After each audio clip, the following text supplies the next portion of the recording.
noticia a la casa el ministro de Trabajo, el doctor Sereno. Un viejo militante, cuando digo militante no hace falta ser un trabajador, viejo militante defensor de los sectores laborales, que ha trabajado intensa y ordenadamente en procura de ser, por supuesto, el representante legal de varios organismos laborales de la provincia de Córdoba. Doctor, ¿cómo está? Muy bien, Alfredo, muchas gracias por invitarme. Bien, bien. Acompañando el contexto y la complejidad de la época. Y viene dura, ¿no? Bueno, usted, dígame, ¿qué medida le aconseja al gobernador cuando lo convoque a decir, che, estamos perdiendo mucho trabajo, hay muchas suspensiones, ¿qué podemos hacer para mitigar? ¿No hay repro acá? El gobernador nos ha instruido desde el comienzo la tarea de proteger el trabajo, entendiendo que el trabajo constitucionalmente es un bien social, es un derecho humano que la Constitución le da un tratamiento especial, y en particular a la figura del trabajador, que como dice la Corte en algún fallo, es un sujeto de preferente tutela constitucional. En esa línea tenemos el mandato del gobernador Schiaretti de proteger al trabajador en todas las formas del trabajo que se conocen, las nuevas formas de trabajo que comienzan a conocerse, que no es fácil, hay que movilizar un conjunto de mecanismos de gobernanza para ir resolviendo estas cuestiones, y también en ese contexto, dado que el trabajo, si bien el capital, como dice la teoría de la economía, es capital acumulado, la posibilidad de reproducir el trabajo es sin lugar a dudas también acompañar y colaborar con las empresas que son las que tienen la capacidad de reproducir el trabajo, que es muy necesario para cubrir las necesidades poblacionales de accesibilidad al trabajo. Eso le vino a preguntar otro día Lipsia a nuestro gobernador. ¿Perdón? Lipsia, el gobernador de Santa Fe, vino a preguntar eso precisamente a nuestro gobernador, en el sentido de que siempre tiene algún tipo de ventajas empresariales para mitigar un poco los costos de la provincia. Es una política de Córdoba el favorecer en todos los niveles la posibilidad de que Córdoba siga teniendo un perfil productivo, siga siendo atrayente para las inversiones, aún en contextos nacionales que no favorecen esto, sin lugar a dudas que la política macroeconómica del gobierno nacional, entendemos nosotros, no facilita la inversión. Solo hecho de advertir el enorme costo de las tasas de interés, que especialmente pega fuertemente al sector pymes, que es un sector dador de trabajo, generador de trabajo en Córdoba y en general en el país. La matriz empresaria de Córdoba es muy pymes. En ese contexto, sin duda, Córdoba ha avanzado en promover el polo tecnológico, la industria del software, ahora el polo audiovisual y del cine, que sin lugar a dudas, por ahí uno tiene la asociación de que el trabajo se desplaza en el mundo productivo industrial o en los servicios, pero Córdoba tiene en términos de cine un potencial muy grande de trabajadores, tiene varias escuelas de formación de personas que se van a dedicar a las producciones audiovisuales, a las producciones cinematográficas, a la publicidad, y que por supuesto deben encontrar las oportunidades para poder desarrollar esa experticia y esa formación que adquieren. Pero en ese sentido el gobernador trabaja, el gobierno en su conjunto trabaja. En lo que a mí respecta, tratamos de estar alertas a los conflictos, utilizamos las herramientas que normalmente son válidas para esto, es utilizar mecanismos de negociación, procedimientos preventivos de crisis, tratar de que donde hay riesgo de despido podamos ver si podemos o si se puede con las empresas y las organizaciones sindicales buscar algunos esquemas de reducción de jornada, de suspensiones, adelanto de vacaciones. ¿Y hay flexibilidad, acompañamiento de los sindicatos en este sentido y comprensión? No, en general sí, creo que el sector más sólido de la economía, aquellos que tienen una responsabilidad social muy fuerte desde el punto de vista empresario, lo último que hacen es desprenderse de personal. Esto a lo mejor no es tan fácil lograrlo en empresas de menor densidad, que tienen menos capacidad para soportar esquemas de suspensiones, de reducciones de jornada, de rotaciones, de retención de personal, porque evidentemente las empresas muy pymes tienen dificultades presupuestarias, financieras, de acceso al crédito y de rentabilidad, por supuesto, para sostener estas cuestiones. Pero en general el sector de los servicios, el sector industrial, el sector de la producción de Córdoba viene haciendo un esfuerzo para mantener los planteles de empleados que, sin lugar a dudas, va a estar muy supeditada la posibilidad de darle continuidad a esa política a la profundización o prolongación de esta crisis que evidentemente afecta al empleo formal y ni qué hablar al empleo informal, que es donde sin lugar a dudas también se ve un proceso de ajuste mucho más salvaje. ¿Y hay muchos procesos preventivos de crisis, doctor? Bueno, nosotros estábamos relevando que en lo que va del año de enero a estos días hemos sustanciado unos 82 procedimientos de empresas que están abocados a intentar solucionar con mecanismos de gestión negociada con el sindicato suspensiones, reducciones de jornada, algún tipo de figura que impida en todos los casos los despidos. Nosotros tratamos desde el Ministerio en una técnica disuasiva de negociación de que todas las medidas que se tomen sean para retener la gente dentro de los niveles de trabajo. Creemos que se va a incrementar. Por otro lado, si fuera así, no es un mal designio, porque las empresas que piden su procedimiento preventivo de crisis porque están dispuestas a hacer un esfuerzo y proseguir. Claro. Lo riesgoso sería que las empresas resuelvan por fuera de esos mecanismos y que, por supuesto, al ser por fuera y en decisiones unilaterales, pasen por fuera de los ámbitos de control, en este caso el Ministerio de Trabajo. Pero en los números que estaba pidiendo en encuestas la UIA de Córdoba, decía que había casi un 50 o 60% de empresas que decían que el futuro no era bueno, era malo, y entre un 30 y un 40 reducción de personal y reducción de horas de trabajo. Conozco el trabajo de la Unión Industrial de Córdoba, estamos trabajando. Qué bueno con por ellos. Otra parte, doctor. Están ¿no? trabajando hay yo estoy integrado al comité ¿Sí? de emergencia junto con el ministro Abad y nos reunimos Qué periódicamente. bien eso. Porque bueno, hay una convivencia clara, no hace falta pedir auxilio, sino que ustedes están sobre el mismo problema en el momento exacto. Es una acción anticipatoria, eso que usted plantea es así.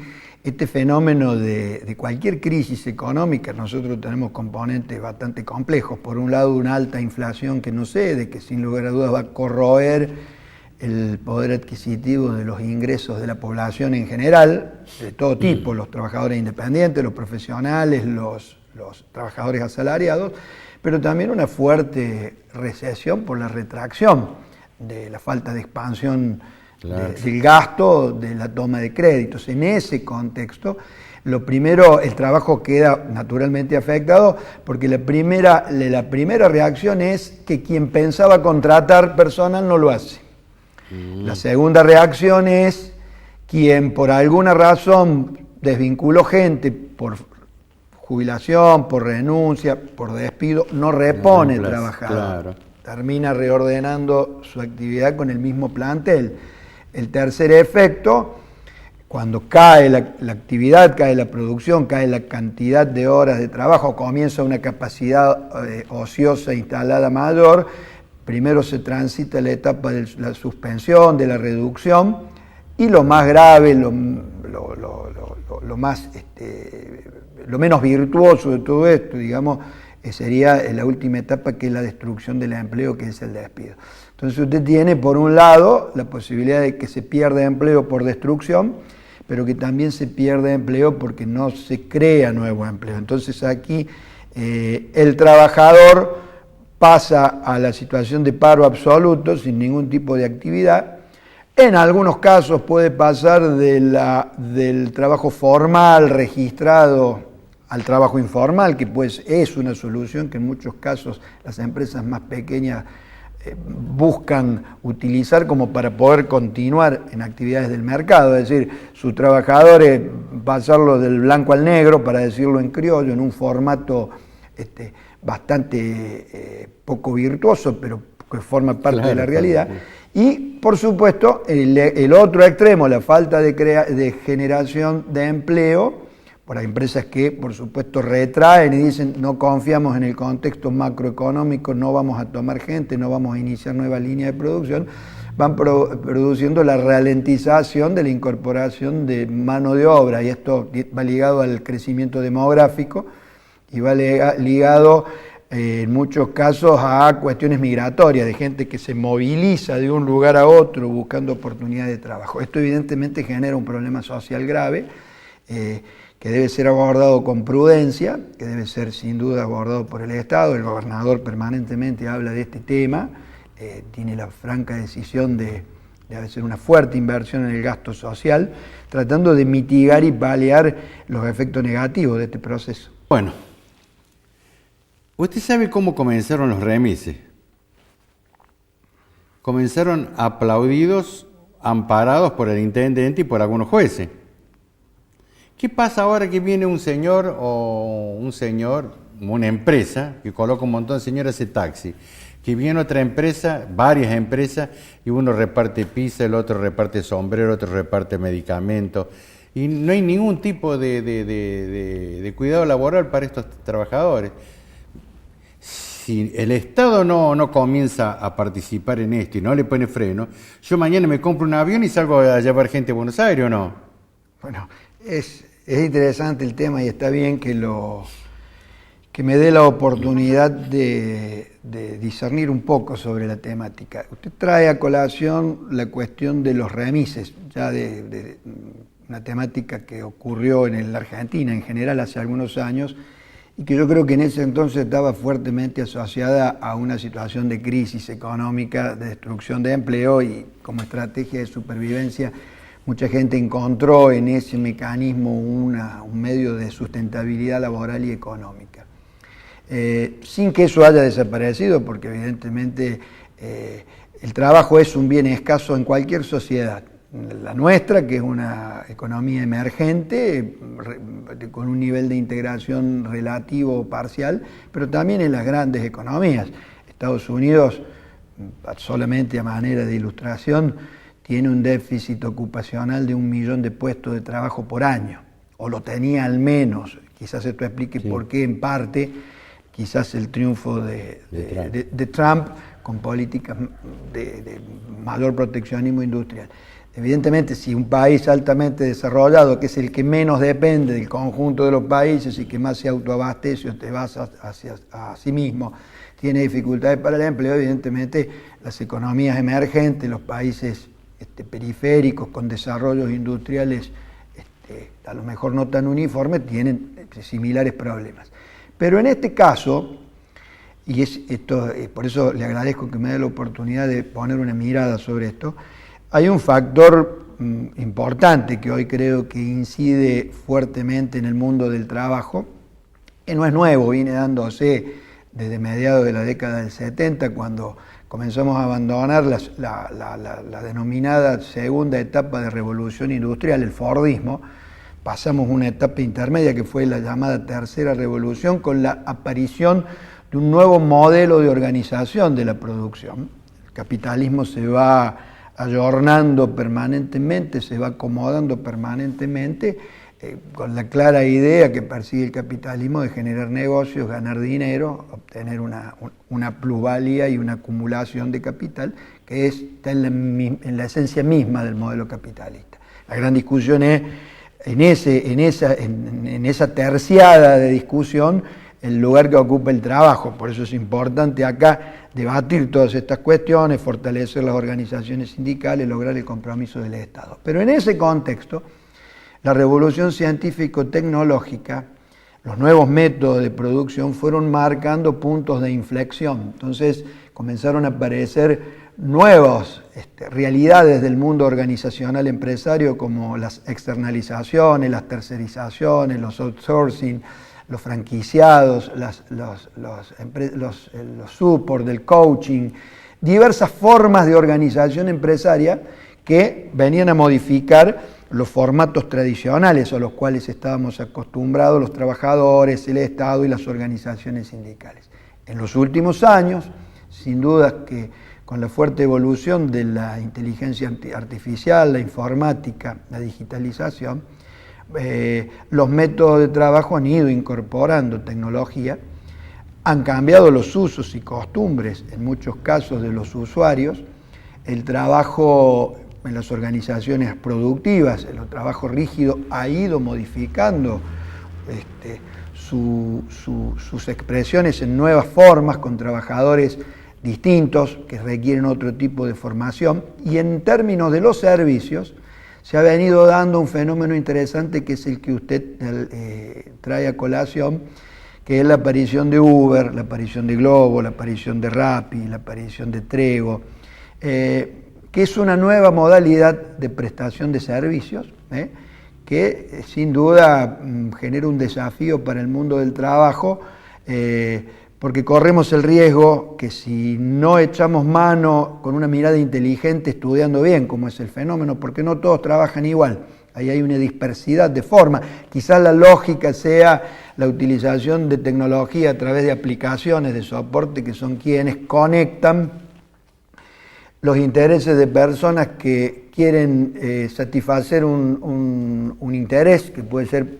como te dijo, a través del mecanismo del delivery, comprar comida o comprar flores o comprar regalos o souvenir, alguien que los vende, pero alguien que conecta esa oferta, esa demanda, ese interés en un nuevo servicio con un nuevo trabajador que sin lugar a dudas trabaja con un mayor nivel de autonomía, que trabaja con un mayor nivel de flexibilidad en cuanto a la prestación fáctica y de hecho, y que implica que el Estado empiece a hacer un análisis profundo de ante qué estamos. Adelanto que... Porque el Estado peligra. Primero porque hay evasión al Estado. Puede haber evasión. Son empresas que hacen grandes avisos, usted ha visto en Córdoba, grandes avisos murales, grandes avisos televisivos, grandes avisos radiales que cuestan. Y si esas empresas no ponen nada al Estado, están evadiendo, son sinvergüenza. Y además, si a cada trabajador no le dan el mínimo de protección, hay una descalificación humana que es realmente imperdonable. Mire, ahí... en relación a eso, hay un antecedente interesante que yo creo que va a marcar algún camino para intentar avanzar sobre esta cuestión y resolverla en su integridad en algún momento. En España hubo un planteo de la Asociación Sindical de Taxistas del Ayuntamiento de una ciudad de España, creo que es de Madrid, que hicieron una acción ante el Tribunal Supremo de la Comunidad Europea contra el Uber español. La defensa de la organización del servicio de Uber en España aducía que ellos no eran un servicio de transporte, sino que eran un servicio de conectividad informática. Lo único que hacían era unir el interés de alguien que deseaba viajar con alguien que prestaba. Pero viajaban en un coche que no tenía patente, que no pagaba como coche, que no tenía el carnet respectivo, porque la gente no se conducía online, se conducía por el coche. El resultado de la sentencia, un poco consolidando o ratificando lo que usted dice, fue que el Tribunal Europeo entendió que se trataba de una forma de servicio de transporte nueva, novedosa, que debía ser necesariamente regulado por el Estado como tal, conjuntamente con el resto de los sistemas de transporte multimodales que tiene cualquier ciudad. Eso es un referente importante, porque está claro, y yo comparto esta visión, es más, comparto alguna opinión que ha vertido por ahí el doctor Jorge Sapia, con quien hemos hablado de este tema, el doctor Arese recientemente en La Voz del Interior. Creo que en lo que respecta a la forma de prestación del servicio estamos ante trabajadores que deben estar regulados bajo las formas de trabajo dependiente, en relación de dependencia. Es probable, y esto creo que es parte de la temática a discutir, que debamos establecer mecanismos regulatorios específicos. Sí, mínimo. Porque tengo la sensación que la matriz que regula el trabajo dependiente de la Argentina, que es la ley de contrato de trabajo, en algunos casos no alcanza a abarcar íntegramente estas nuevas formas de prestación laboral, donde entendemos que hay subordinación, porque más allá de que los chicos que voluntariamente y de manera autónoma acceden a la aplicación para ser derivados a los servicios que prestan, que son las prestaciones laborales por las cuales perciben su salario, su emolumento, lo hacen cuando ellos quieren, sin lugar a dudas no lo harían si la empresa que tiene el control del sistema de aplicación no lo conecta con quienes son las personas interesadas en el servicio. Creemos que de esa perspectiva estamos ante una relación muy sui generis, muy atípica, muy novedosa de relación laboral, que tiene que ser regulada. El Estado deberá establecer una regulación, creo que el Congreso de inmediato debiera ya comenzar a plantear este tema, y que las organizaciones sindicales ya debieran involucrarse también en la manera de establecer algunas pautas convencionales, porque hay varios temas que resolver ahí: el salario, el tiempo de trabajo, el descanso, la cantidad de prestaciones o servicios que realice, las vacaciones, cuestiones ergonómicas, el peso de la caja, la seguridad de la bicicleta, el casco, la propiedad de la bicicleta o el uso, los gastos que implique o irrogue el funcionamiento del servicio para quien lo presta. Es decir, hay un conjunto de cuestiones que hoy aparecen como muy flexibles, muy liberadas, que meritan ser reguladas de alguna forma. Y en Córdoba, el Ministerio ya ha hecho una incursión recientemente, hemos tenido una audiencia los otros días en una empresa local, que creo que se llama Reparto Ya, donde hemos llevado la sorpresa, la grata sorpresa, más allá de que hay que trabajar mucho en el sector, de que la empresa tiene registrados a todos sus trabajadores, son alrededor de unos 100 chicos, han registrado a los trabajadores. El problema creo que lo vamos a tener en las empresas del mundo global, claro, como Globo, como Rappi, como Trego, con Airbnb, que es la de las reservas de hoteles, que verdaderamente vienen a generar un profundo cambio en la forma de prestación laboral.